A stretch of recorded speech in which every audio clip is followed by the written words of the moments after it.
तो दोस्तों आज मैं एक्सप्लेन करने वाला हूँ एक 2008 में आई थाई हॉरर एंथोलॉजी फिल्म जिसका नाम है फोबिया। इस मूवी के अंदर टोटल 4 कहानियां हैं जो कि काफी बढ़िया हैं और समहाउ वो आपस में भी थोड़ी बहुत कनेक्टेड हैं। इस मूवी की IMDb रेटिंग है 6.6 स्टार्स आउट ऑफ 10। तो चलिए अब बिना किसी देरी के चलते हैं सीधा वीडियो की तरफ। अब दोस्तों यहाँ पर पहली कहानी का नाम है हैप्पीनेस/लोनलीनेस और ऐसा इसलिए है क्योंकि विकिपीडिया और IMDb पर कहानियों के नेम्स अलग अलग लिखे हुए हैं एंड ऑब्वियसली मुझको थाई भाषा नहीं आती है, तो यहाँ पर जो भी सही है वो आप समझ सकते हैं, लेकिन कहानी में कोई भी बदलाव नहीं होगा। तो मूवी की स्टार्टिंग में हम देखते हैं पिन नाम की एक लड़की को जिसका कुछ टाइम पहले ही एक एक्सीडेंट हुआ था जिससे कि उसका पैर फ्रैक्चर्ड हो गया था।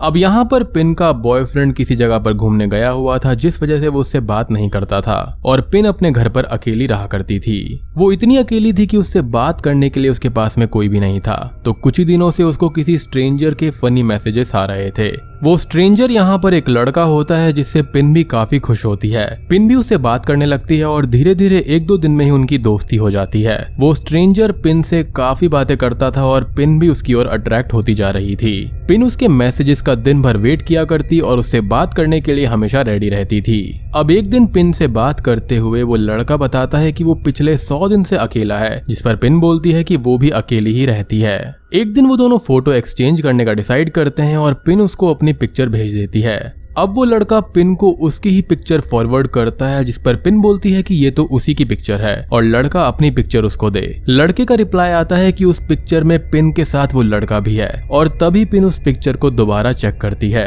और शॉकिंगली यहाँ पर उस फोटो के बगल में ही एक क्रीपी सी गोस्ट स्माइलिंग थी। पिन इस चीज से थोड़ा सा परेशान हो जाती है कि अब तो ये सीरियस मजाक होता जा रहा था, तो वो उस लड़के से बात नहीं करती।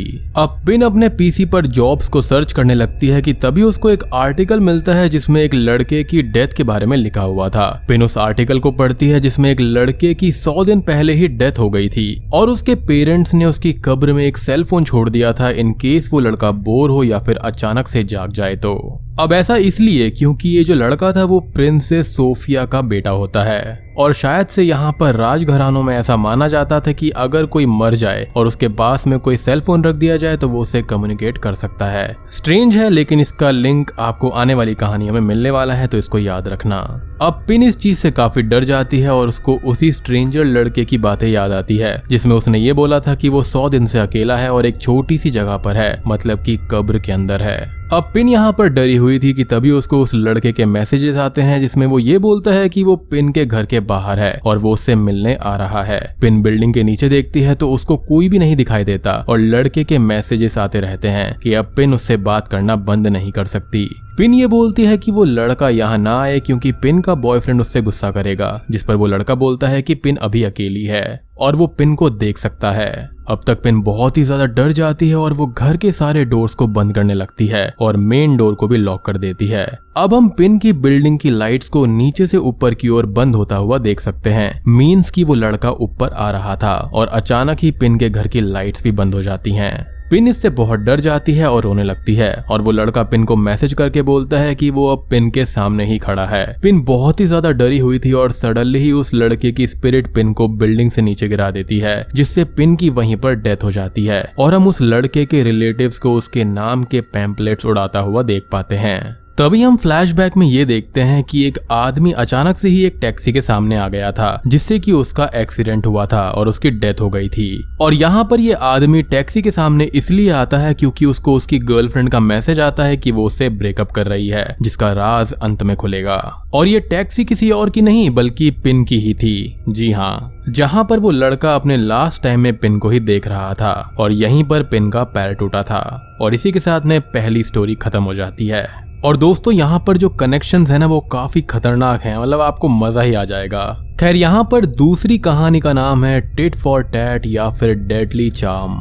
स्टोरी की स्टार्टिंग में हम देखते हैं एक स्कूल स्टूडेंट के ग्रुप को जो कि एक लड़के नागित को बुली कर रहे होते हैं। नागित उनसे बचकर भाग रहा था और वो लोग उसको कार से चेस करते हुए उसको पकड़कर अपनी कार में डाल लेते हैं। नागिद उनसे ये बोलता है कि वो अपने फादर के पास में जा रहा है जो कि हॉस्पिटल में है और उसको छोड़ दिया जाए, जिस पर वो लोग उसको छोड़ते तो नहीं है बल्कि उसको बुरी तरह से पीटने लगते हैं। वो लोग नागिद को पीटते हुए उसकी साइकिल को कार से नीचे फेंक देते हैं और उसको भी मजाक में कार के नीचे लटका देते हैं और हंसने लगते हैं। वो लोग नागिद के साथ में मजाक कर ही रहे थे बट नागिद की शर्ट फटने से वो कार से नीचे गिर जाता है और वो लोग परेशान हो जाते हैं। अगले दिन वो सब नागिद के बारे में ही बात कर रहे थे कि वो बच ही गया होगा, लेकिन तभी नागिद वहां पर आ जाता है। नागिद के हाथ में एक बुक थी और वो बोलता है कि वो उनमें से किसी को भी नहीं छोड़ेगा।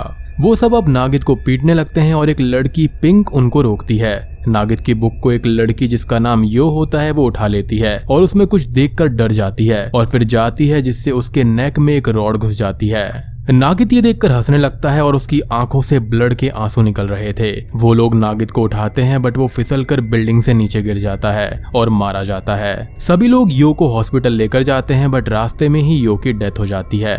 सब लोग एक जगह पर रुक जाते हैं और इसके बारे में बात करते हैं, जहां पर एक लड़का रिवील करता है कि उसने नागिद को एक रिचुअल करते हुए देखा था और नागिद ने धमकी भी दी थी कि वो सब के सब मारे जाएंगे।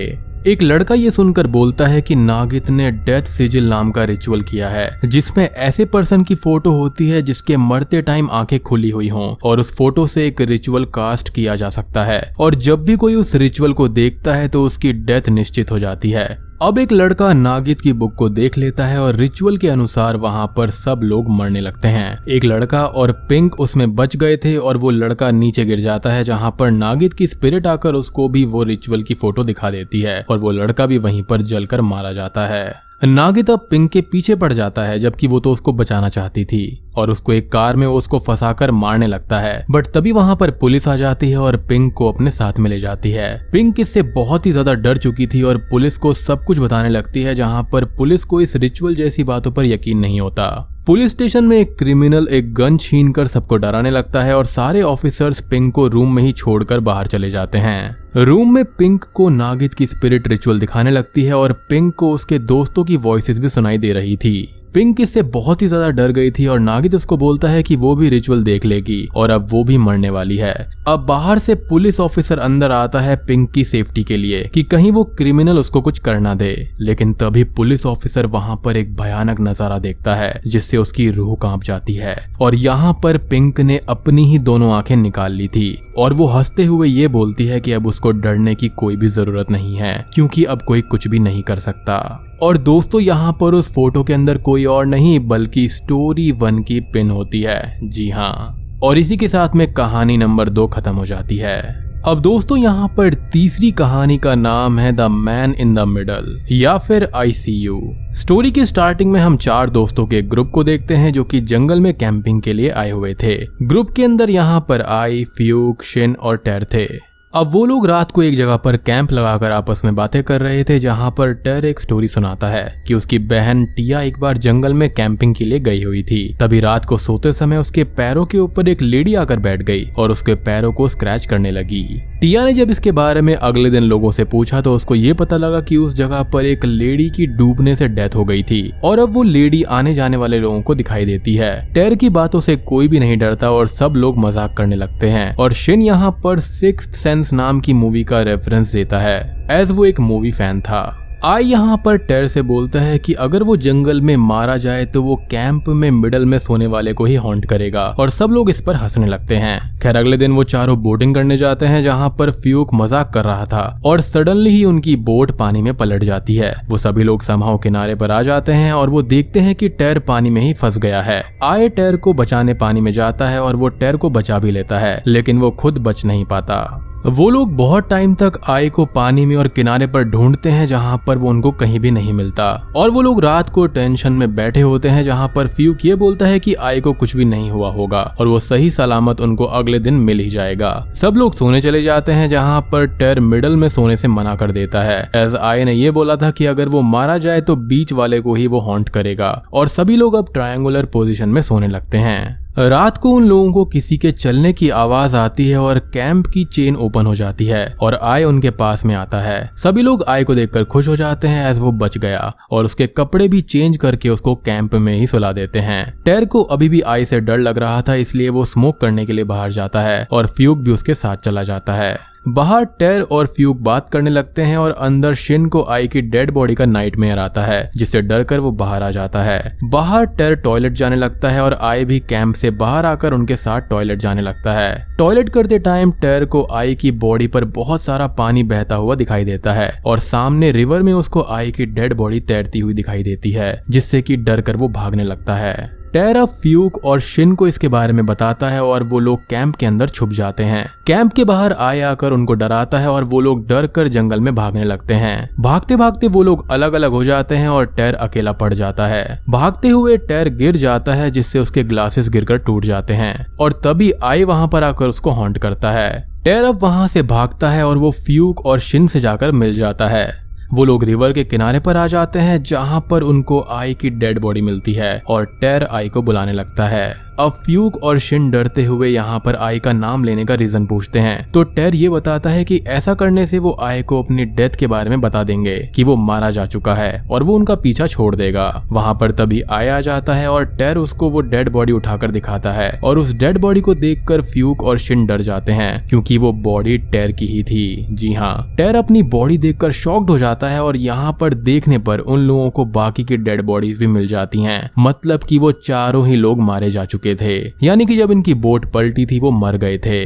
आई उनसे ये बोलता है कि वो ये पहले से ही जानता था, क्योंकि टेर के साथ टॉयलेट आने पर उसने अपने और बाकी सभी की डेड बॉडीज को देख लिया था और वो सबको हॉन्ट नहीं कर रहा था, बल्कि बताना चाहता था कि वो सभी मारे जा चुके हैं। आई उन सब से पूछता है कि क्या वो सब अभी भी दोस्त हैं, जिस पर रोते हुए सभी लोग हाँ करते हैं और स्टोरी 3 का यहीं पर अंत हो जाता है। और दोस्तों, यहाँ पर फ्यूक कोई और नहीं बल्कि स्टोरी 1 की लड़की यानी कि पिन का बॉयफ्रेंड था। वो इस जगह पर कैंपिंग करने गया हुआ था, जिस कारण से उसकी बात अपने बॉयफ्रेंड से नहीं हो पा रही थी एंड परहैप्स उसको इस मोमेंट पर पता भी नहीं होगा कि उसकी गर्लफ्रेंड मारी जा चुकी है। अब दोस्तों, हम आ चुके हैं इस एंथोलॉजी सीरीज की आखिरी कहानी पर, जिसका नाम है द लास्ट फ्लाइट या फिर फ्लाइट 244। स्टोरी की स्टार्टिंग में पिम नाम की एक फ्लाइट अटेंडेंट को उसकी हेड का कॉल आता है कि उसको एक रॉयल प्रिंसेस के लिए फ्लाइट अटेंडेंट का काम करना होगा और प्रिंसेस ने अपने लिए पूरी एक फ्लाइट बुक की हुई है। और दोस्तों, यहाँ पर ये पिन नहीं है बल्कि PIM है, M यानी मैंगो। और बात करें प्रिंसेस के बारे में तो ये पार्ट 1 वाली प्रिंसेस सोफिया ही है। जी हाँ, अब पिम इससे बहुत ही ज्यादा परेशान हो जाती है, क्योंकि एक टाइम पर उसका अफेयर रॉयल प्रिंस के साथ में था और वो प्रिंसेस को अटेंड करने में झिझक रही थी। अब दोस्तों, पिम एयरपोर्ट जाती है, जहां पर उसकी बॉस उसको ये बताती है कि जिस फ्लाइट अटेंडेंट को यहाँ पर काम करना था उसका नाम टिया था और उसके भाई टेर की एक दिन डूबने से डेथ हो गई थी और इसलिए अब उसकी जगह पिम को अटेंडेंट का काम करना होगा। और वहां पर हमने टेर को भी देखा था, जो कि डूबकर मारा जा चुका है। तो मतलब आप देख रहे हो कि यहाँ पर कहानियां कितने अच्छे से लिंक्ड हैं और वाकई में मुझे अच्छा लगा कि यहाँ पर स्टोरीज का आपस में कुछ ना कुछ कनेक्शन है। अदरवाइज कुछ एंथोलॉजी सीरीज ऐसी होती हैं जहाँ पर आपस में कुछ कनेक्शन ही नहीं होता। आपको ये बार बार स्टोरी देखने पर मजबूर करती है कि हाँ, उस स्टोरी में ऐसा था, वहां पर ये कैरेक्टर था। खैर, पिम इसके लिए मना नहीं कर पाती और वो इस काम के लिए एग्री हो जाती है। प्रिंसेस सोफिया फ्लाइट बोर्ड करने आती है, जो पिम को बहुत ही अजीब तरीके से देखती है। फ्लाइट में पिम प्रिंसेस को अटेंड करते हुए ड्रिंक्स का पूछती है, जिस पर प्रिंसेस फिलहाल मना कर देती है। अब पिम यहाँ पर प्रिंसेस की फिंगर पर सेम ही रिंग देखती है जो पिम के भी हाथों में थी, जो कि उसको प्रिंस ने दी थी। और पिम उस रिंग को वॉशरूम में निकालने की कोशिश करती है, लेकिन वो रिंग नहीं निकलती। प्रिंसेस पिम को बुलाती है और कॉफी का ऑर्डर देती है और पिम कॉफी लेकर आती है, जहां पर प्रिंसेस जानबूझकर पिम के ऊपर कॉफी गिरा देती है, जिससे पिम का हाथ जल जाता है। पिम अब दोबारा कॉफी लेकर जाती है, जहां पर गुस्से में इस बार वो अपनी शू को कॉफी में डिप करके प्रिंसेस को सर्व कर देती है। प्रिंसेस कॉफी से मना करके लंच ऑर्डर करती है और पिम उसको लंच सर्व करती है, लेकिन प्रिंसेस यहाँ पर लंच करने से मना कर देती है और ये बोलती है कि वो पिम का ही लंच खाना चाहती है। प्रिंसेस आगे ये बोलती है कि पिम के हाथ में भी रॉयल रिंग है। प्रिंसेस पिम से रिंग मांगती है और पिम उसको रिंग उतार कर दे देती है। वो उससे ये बोलती है कि उसकी कंट्री में अगर कोई लड़की किसी मैरिड मैन से अफेयर करती है तो उस लड़की को पब्लिक में अनड्रेस करके पत्थरों से मारा जाता है और मरने से पहले उस लड़की को उस आदमी की वाइफ से अपोलोजाइज करना होता है। और ये बातें प्रिंसेस पिम को धमकी और टॉन्ट में बोल रही थी। पिम अब प्रिंसेस के लिए अपना लंच लेने जाती है, जहाँ पर उसको प्रिंसेस के रूल कार्ड पर लिखा हुआ मिलता है कि प्रिंसेस को श्रिम्प से एलर्जी है। पहले तो पिम श्रिम्प्स को खाने से निकाल देती है, बट गुस्से में वो श्रिम्प्स को वापस डाल देती है और प्रिंसेस को सर्व कर देती है। अब खाने के बाद में प्रिंसेस की एलर्जी की वजह से तबीयत बिगड़ने लगती है और वॉशरूम चली जाती है। पिम अब प्रिंसेस के बैग में अपने और प्रिंस की तस्वीरों को देखती है, मतलब कि प्रिंसेस को उन दोनों के बारे में पता था और वो पिम से नाराज होकर उसको परेशान कर रही थी। अब आपको याद होगा कि स्टार्टिंग वाली कहानी में एक लड़का पिन की कार के नीचे आ गया था, यानी कि शुरुआत वाली कहानी की लड़की की कार के नीचे, जिसका एक्सीडेंट भी हुआ था। तो ये लड़का कोई और नहीं बल्कि प्रिंसेस का बेटा था और इस फ्लाइट अटेंडेंट पिम का अफेयर प्रिंसेस सोफिया के हस्बैंड एल्बर्ट के साथ में था। अब यहाँ से दो चीजें हो सकती है, प्रिंसेस के बेटे का अफेयर किसी और के साथ में था और वो बिल्कुल डिफरेंट मैटर है जिसके लिए उसने सुसाइड कर लिया। दूसरा ये हो सकता है कि प्रिंसेस के हस्बैंड के साथ साथ पिम का अफेयर उसके बेटे के साथ में भी रहा होगा, जिस वजह से उसने सुसाइड किया क्योंकि उसने उसको छोड़ दिया। लेकिन यहाँ पर बात सिर्फ इतनी सी नहीं है, यहाँ पर काफी सारे कनेक्शंस हैं जो मैं आपको एंड में बताऊंगा। खैर कुछ ही टाइम बाद फ्लाइट लैंड हो जाती है और प्रिंसेस को हॉस्पिटल लेकर जाया जाता है और वो पिम को गुस्से में ही देख रही थी। अगले दिन पिम को न्यूज मिलती है कि प्रिंसेस की डेथ हो चुकी है और अब पिम का कैप्टन उसको प्रिंसेस की डेड बॉडी के साथ में फ्लाइट में अटेंडेंट का काम दे देता है। अब बॉडी ले जाते टाइम प्रिंसेस की बॉडी को एक सीट पर विद रिस्पेक्ट बैठा दिया जाता है और पिम सबसे पीछे वाली सीट पर बैठ जाती है। कुछ ही देर के बाद में प्रिंसेस की बॉडी अपनी सीट से गिरकर उसके पास में रेंगते हुए आ जाती है, जिससे पिम बहुत ही ज्यादा डर जाती है और जैसे ही वो बॉडी को उठाने जाती है तो वो बॉडी मूवमेंट करने लगती है। पिम डर कर कैप्टन को कॉल करती है बट वो कुछ भी बता नहीं पाती और प्रिंसेस की बॉडी को वापस सीट पर रख देती है। कुछ ही देर के बाद में प्रिंसेस की बॉडी फ्लाइट में सब जगह घूमने लगती है और पिम को हॉन्ट करने लगती है, जिससे डर कर पिम कैप्टन से हेल्प मांगती है। कैप्टन को पिम की बात पर यकीन नहीं होता और वो पिम को वापस भेज देते हैं। अब प्रिंसेस फ्लाइट के अंदर उसको हॉन्ट करते हुए चोट भी दे देती है और पिम खुद को उससे बचाने के लिए फ्लाइट की विंडोज को एक्स से तोड़ने लगती है। तभी कैप्टन वहां पर आकर पिम को रोकता है और उसको प्रिंसेस की बॉडी के सामने वाली सीट पर बांध देता है। पिम यहाँ पर प्रिंसेस की बॉडी से ऑलरेडी डरी हुई थी और अब बॉडी का कवर हट जाता है और प्रिंसेस का गोस्ट पिम को हॉन्ट करने लगता है। अब कुछ ही देर के बाद में जब फ्लाइट लैंड होती है तो कैप्टन समेत कुछ लोग अंदर आते हैं, तो वहां पर उनको प्रिंसेस की बॉडी के सामने पिम की डेड बॉडी मिलती है जो कि माफी मांगने के मैनर में लेटी हुई थी और बूम, ये एंथोलॉजी मूवी यहीं पर खत्म हो जाती है। तो दोस्तों ये थी फोबिया मूवी की कहानी। उम्मीद करता हूँ कि आपको ये वीडियो और ये मूवी जरूर पसंद आई होगी। अब बात करें यहाँ पर स्टार्टिंग वाली स्टोरी के बारे में कि वहाँ पर प्रिंसेस के बेटे ने यहाँ पर पिन को क्यों मार दिया। तो सबसे बड़ी बात, यहाँ पर पिन की टैक्सी की वजह से ही यहाँ पर प्रिंस की मौत हुई थी और मुझे यहाँ पर ऐसा लगता है कि प्रिंसेस को यहाँ पर ब्लैक मैजिक करना आता था, तभी उसने अपने बेटे की डेड बॉडी के साथ में फोन रखा था ताकि वो यहाँ पर समहाउ पिन से कनेक्ट कर सके और उसको जान से मार सके। और आखिरी में पिम को प्रिंसेस ने इसलिए मारा क्योंकि उसी की वजह से उसका हंसता खेलता परिवार खत्म हो गया था। उसने जानबूझकर पिम को इस फ्लाइट में अटेंडेंट बनाया ताकि वो उसको यहाँ पर मार सके और उससे बदला ले सके और उससे माफी मंगवा सके, जो कि उसने मरने के बाद भी किया। अब दोस्तों यहाँ पर फोबिया का पार्ट 2 भी है जो कि मैं जल्दी से जल्दी लेकर आने वाला हूँ, तो जल्दी से वीडियो को लाइक कर दो, चैनल पर सब्सक्राइब कर दो ताकि आप तक वीडियो की नोटिफिकेशन और रिकमेंडेशन जल्दी से जल्दी आ जाएगी। और कमेंट कर बताना कि आपको ये मूवी कैसी लगी। तो मैं आप सबको मिलता हूँ अगली वीडियो के साथ में, तब तक के लिए